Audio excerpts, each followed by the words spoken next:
네, 교육학과 재능기부 프로그램 학부생을 위한 실용기초통계 마지막 네 번째 강의 시작하도록 하겠습니다. 오늘은 이제 직접 분석을 해보는, 통계를 해보는 시간을 갖도록 하겠습니다. 네, 오늘 목차입니다. 네, 오늘은 이제 분석, 우리가 이번에 해볼 두 가지 분석을 목차로 넣었습니다. 제일 처음에 상관 분석을 저희가 해볼 거고, 그 다음에 이론 변량 분석을 실시해 보도록 하겠습니다. 네, 상관이란 변인들 간의 관계성을 의미합니다. 변인 X가 변할 때 변인 Y도 같이 변화하는, 즉 상관이 있다 라고 생각하시면 되고, 이런 상관에서 이제 평가를 할 때 사용하는 게 상관계수입니다. 상관계수에 따라서 어느 정도 상관이 있고 또 상관이 없고를 판별하게 됩니다. 그래서 상관계수는 이제 변인들 간 관계성의 측정치고 두 변인이 얼마나 밀접하게 관련되어 있는지를 수학적으로 계산한 값입니다. 상관계수는 이제 여러 가지가 있는데 저희가 오늘 알아볼 건 이제 피어슨의 정률 상관계수, 이제 R이라고 표기가 되는 겁니다. 다음 삼포도입니다. 두 변수 간의 관계를 알아보기 위해서 두 변수 값을 나타내는 점을 도표로 나타낸 것입니다. 이제 시각적으로 바로 보여주기 때문에 대략적으로 상관관계를 파악을 할 수 있습니다. 그래서 보통 예언 변인을 X축에, 기준 변인을 Y축에 표시하게 됩니다. 그리고 이러한 삼포도를 통해서 이제 데이터 값들을 관통하는 직선으로 가장 잘 들어맞는 선인 회기선을 그리기도 합니다. 네, 삼포도는 이제 상관 분석을 하실 때 반드시 포함을 하셔서 이제 확인을 하셔야 되는 이유 중에 하나가 이제 대략적으로 상관관계 파악도 가능하고 대략적으로 이제 극단치가 있는지도 파악이 가능합니다. 그냥 바로 보여주기 때문에. 그래서 가능하면은 삼포도는 반드시 확인을 하시고 진행을 하시는 게 좋을 겁니다.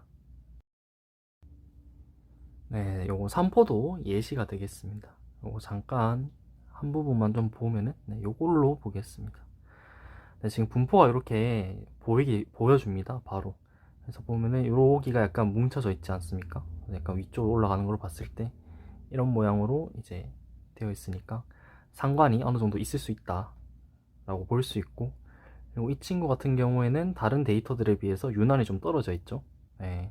그래서 이 친구는 이제 극단치일 수도 있다, 이런 식으로 이제 한 번에 보여주기 때문에 상관관계라든지 아니면 극단치라는 있는지를 추측할 수 있는 도움을 주게 됩니다.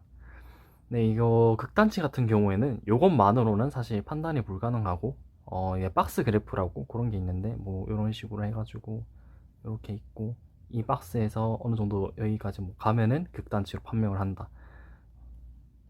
네, 이런 게 있는데, 이런 걸로 보통 파악을 하고, 일반적으로 여러분들이 만약 SPSS를 사용을 하시게 되면은 극단치 같은 경우에는 자동으로 좀 걸러지거나 하기 때문에 특별히 극단치를 뭐 알아보시거나 그런 작업은 직접 안 하셔도 될 것 같습니다.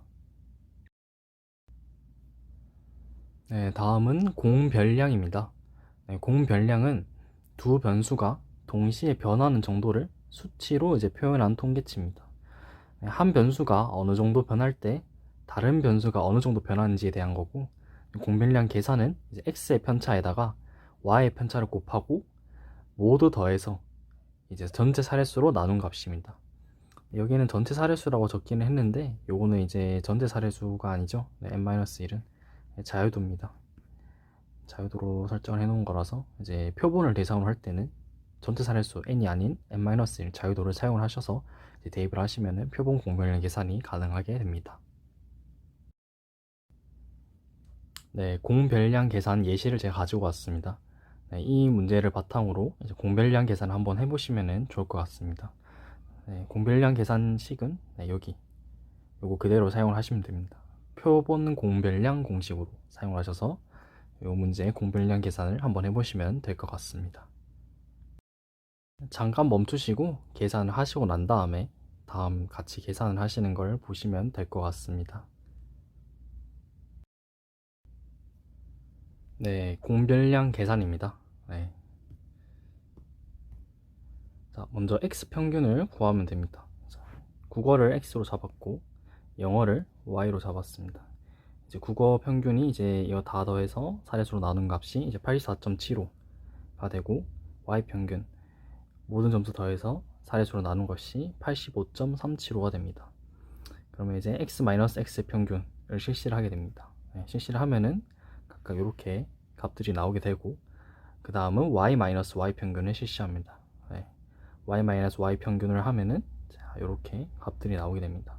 나온 값들을 서로 곱해주면 됩니다. 이제 얘네 둘을 곱해서 이렇게 나오고, 얘네 둘을 곱해서 이렇게 나오고, 각자 곱하기를 해가지고 값들이 이렇게 다 나오고 난 다음에 나온 값들을 모두 더해주면은 239.75가 됩니다. 그리고 나온 값 239.75에 자유도 n-1, 전체가 n이 8이죠. 그래서 8-1 하면은 7이니까 7로 나눠주게 되면은 34.25가 됩니다. 그래서 표본 공별량은 34.25가 되겠습니다. 네, 공별량은 이제 흩어진 정도를 이제 양으로 환산해 나타내지만 측정 단위에 따라서 영향을 크게 받습니다. 그래서 이 같은 문제를 보완하려고 공별량의 각 변인의 표준 편차를 나누어 주어서 사용을 하게 됩니다. 이게 바로 정률상관계수가 됩니다. 네. 피어슨 정률상관계수죠. 네. 공식은 루트 ssx, ssy 분의 이제 ssxy.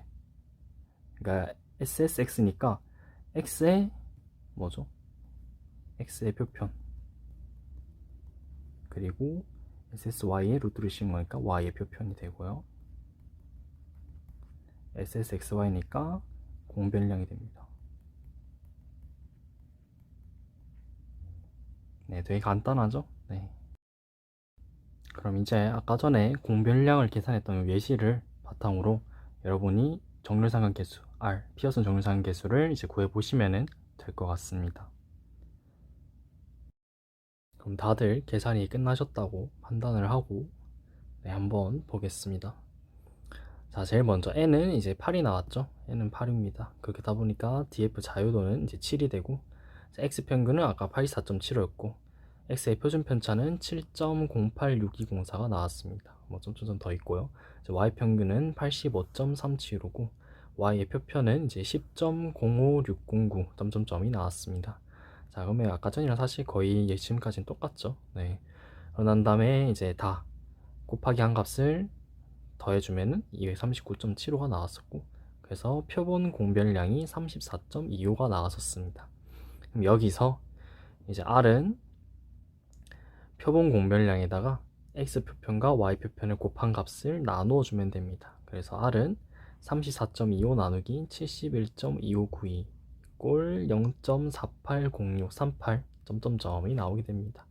그러면은 여기서는 요게 R 값이 되는 겁니다. 이걸 바탕으로 이제 여러분들이 상관이 어느 정도 있는지를 판단을 하게 되는 겁니다. 자, 그럼 이제 어떻게 평가를 하는지를 알아보겠습니다. 네. 상관계수, 피어슨 정밀상관계수 R은 마이너스 1에서 플러스 1의 사이의 값을 무조건 가지게 됩니다. 네, 부호는 두 변수의 관계성의 방향입니다. 플러스 부호는 이제 정적 상관, 그리고 마이너스 부호는 부적 상관이 됩니다.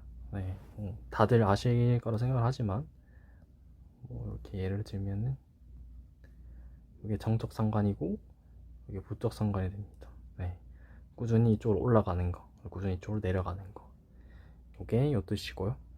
네, R은 마이너스 1과 R은 플러스 1은 두 변수가 완전한 부적 상관 또는 정적 상관이라는 뜻입니다. 그래서 마이너스 1이면은 부적 상관, 플러스 1이면은 정적 상관. 네, 앞에 완전한이 붙죠. 네. R이 0일 경우에는 두 변수 간의 직선의 관계성이 없거나 곡선 같은 다른 형태의 관계성이 존재합니다. 네, R이 0일 때에는 반드시 확인해야 되는 게 이제 네.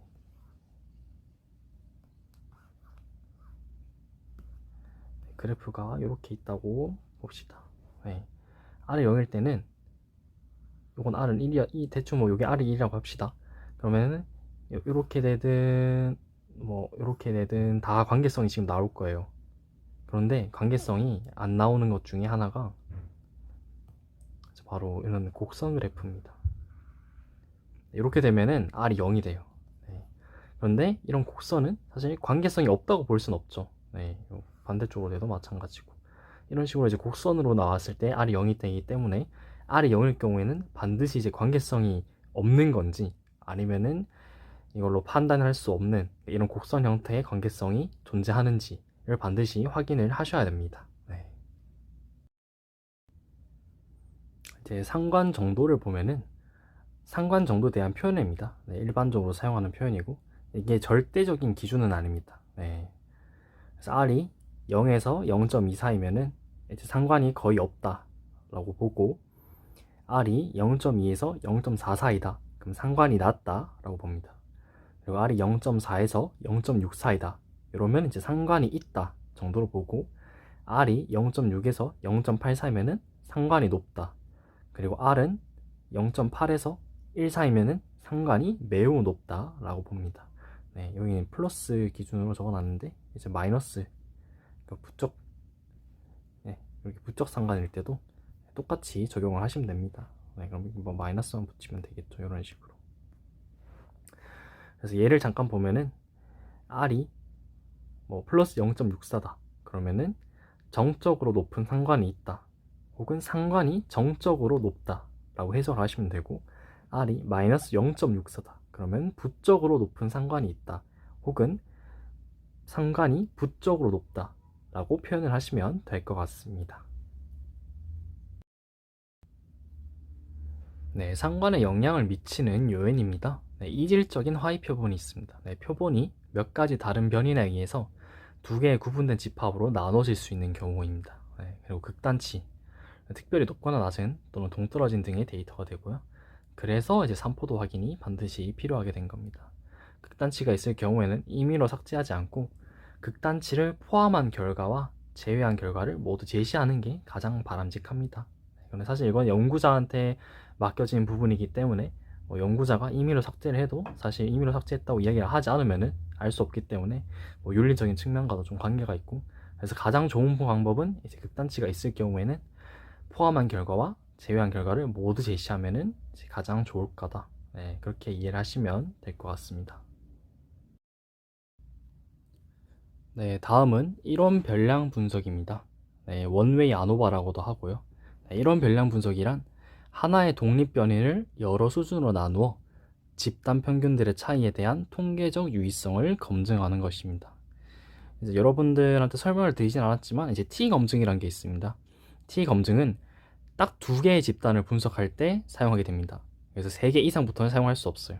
그래서 그 T 검증의 확장 버전이 이제 F 검증인 이론 별량 분석이라고 이해를 하시면 될 것 같습니다. 하나의 독립 변인으로 여러 집단들을 비교하여 차이가 있는지 알 수 있습니다. 근데 반드시 3개 이상 집단에만 사용하는 것은 아니고 2개 집단에도 사용이 가능하긴 합니다. 네. 네, 관련 용어입니다.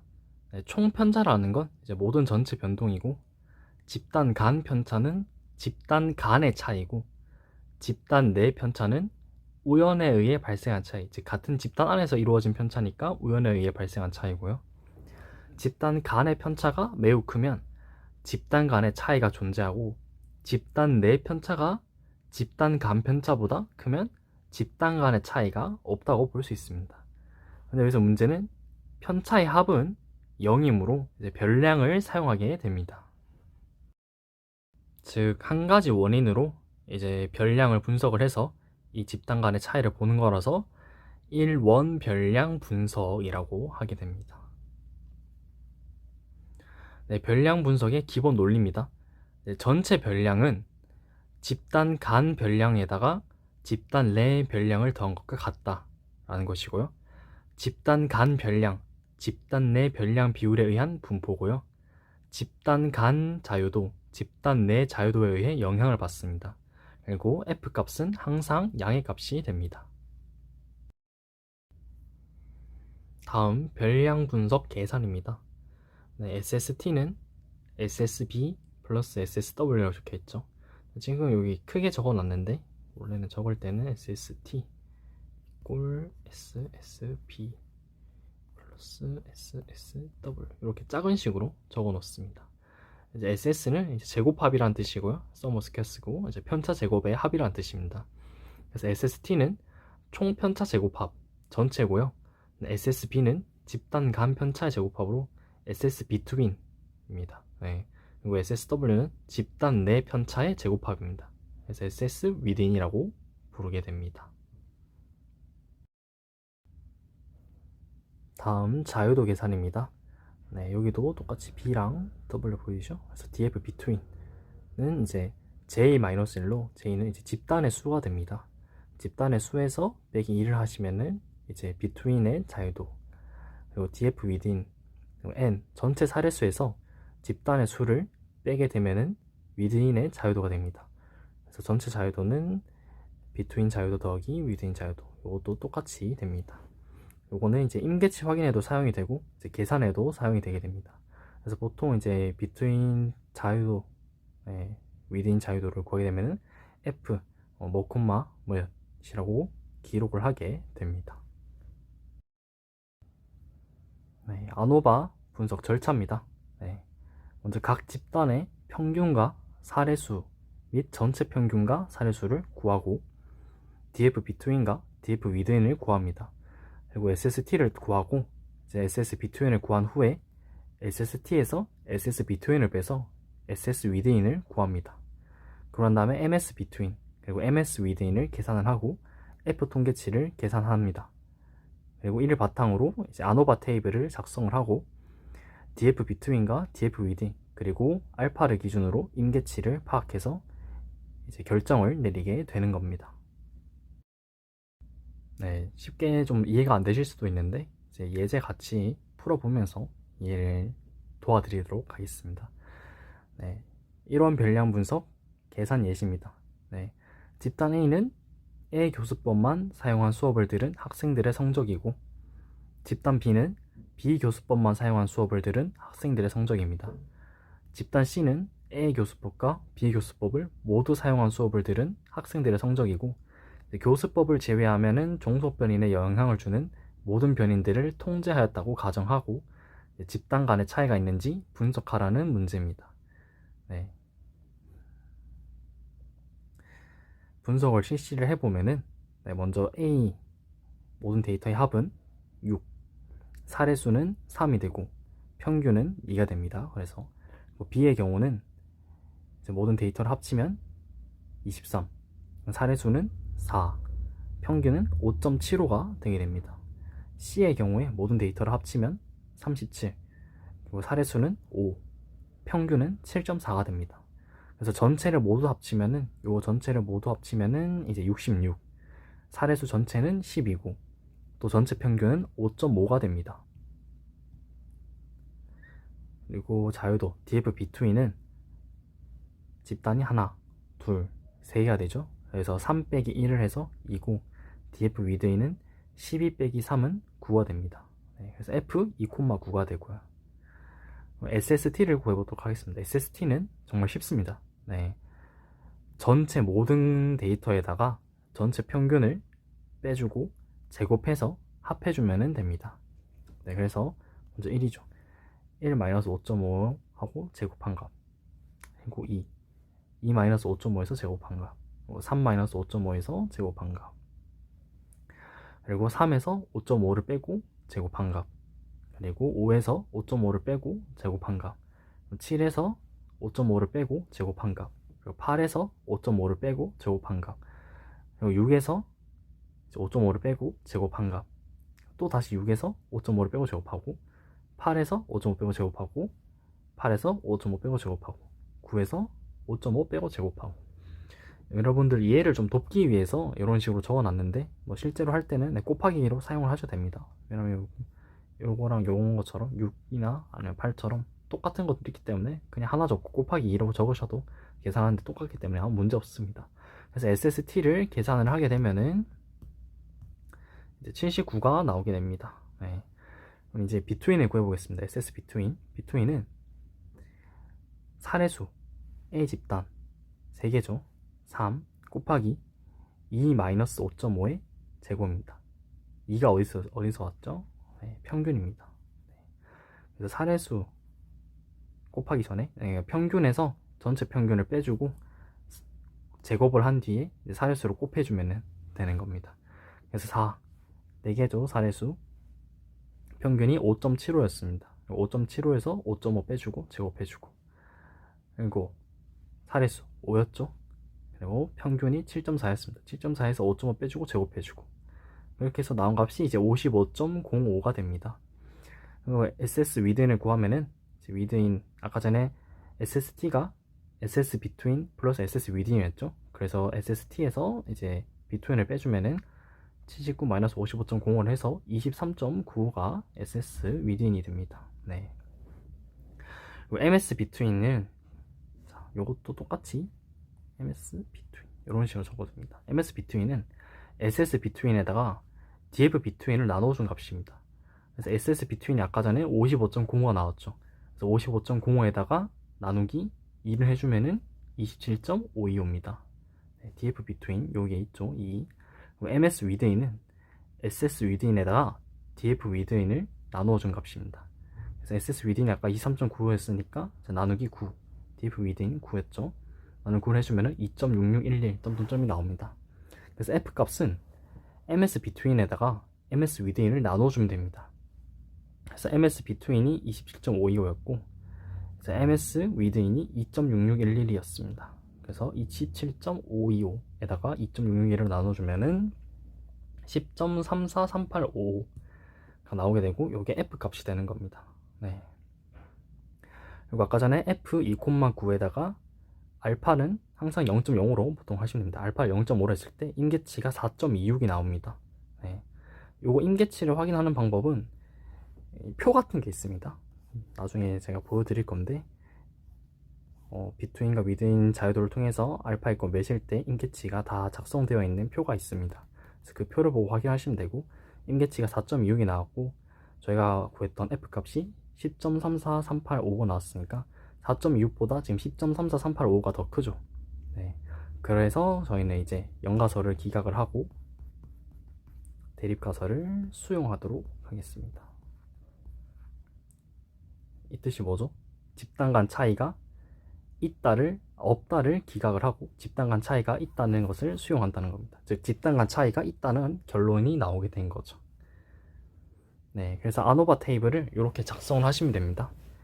SS between, SS within 이렇게 각각 적어주시고, DF between, DF within 적어주시고, MS between 이렇게, MS within 이렇게 하시고 F 값 이렇게 적어주시면은 이제 아노바 테이블을 적으실 수 있습니다. 이제 보통 통계 분석을 하시면은 이제 이렇게 아노바 테이블이 나오는데, 이제 여러분들한테 설명을 드리진 않았는데 이제 P-밸류라는 게 있습니다. P-밸류라는 게 이제 유의 확률인데, 얘가 어느 정도 수준으로 이제 유의하냐, 유의한 확률이냐를 알려주는 겁니다. 그래서 SPSS를 사용하시게 되면은 보통 이제 여기 별이 달려 있습니다. 네, 별이 이렇게 달려 있는데, 별이 하나가 있으면은 0.05에서 유의하고, 2개 있으면은 얼마, 3개 있으면은 뭐 0.001 이런 식으로 별 개수를 보고 확인하시면 됩니다. 네. 이 별 개수는 이제 이런 별량 분석에서만 그런 건 아니고 모든 분석에서 이제 유의 확률은 이제 별로 보통 표기가 됩니다. 네. 요 점 알아두시면 될 것 같고, 네, 별량 분석의 약점입니다. 네, 비교되는 집단들 간의 차이 유무만 확인이 가능하고 어느 집단이 더 높고 낮은지는 알 수 없습니다. 네, 이전 예시를 설명하자면 집단 A, 집단 B, 집단 C는 차이가 있지만 어느 집단의 점수가 더 높은지는 저희가 알 수가 없습니다. 그래서 별량 분석하게 되면 사후 분석이 필수적입니다. 네, 별량 분석 결과 유의하면은, 유의할 때만 하시면 됩니다. 유의하지 않으면 애초에 분석을 할 필요가 없으니까 사후 분석을. 집단들을 개별적으로 비교해서 유의한 차이가 있는 집단들을 분석하게 됩니다. 뭐 종류는 되게 여러 가지가 있는데, 뭐 보통 제일 많이 쓰는 게 셰페 검정과 터키 검정, 여기 두 개를 많이 쓰는데, 저는 개인적으로 셰페 검정을 좀 더 많이 활용을 하는 편입니다. 가장 엄격하게 하기도 하고 전통적인 방식이기도 하기 때문에 셰페 검정을 보통 많이 사용을 하게 됩니다. 이제 사후 분석 같은 경우에는 이제 여러분들이 직접 수학적으로 계산을 하기에는 되게 좀 복잡한 부분들이 많아서, 이제 가능하면은 SPSS라든지 다른 통계 프로그램을 활용하면은 사후 분석도 하실 수 있기 때문에, 네, 그 부분에 대해서는 제가 따로 다루지 않겠습니다. 네, 여러분들 많이 고생 많으셨고, 네, 이상으로 모든 수업을 마치도록 하겠습니다. 고생 많으셨습니다.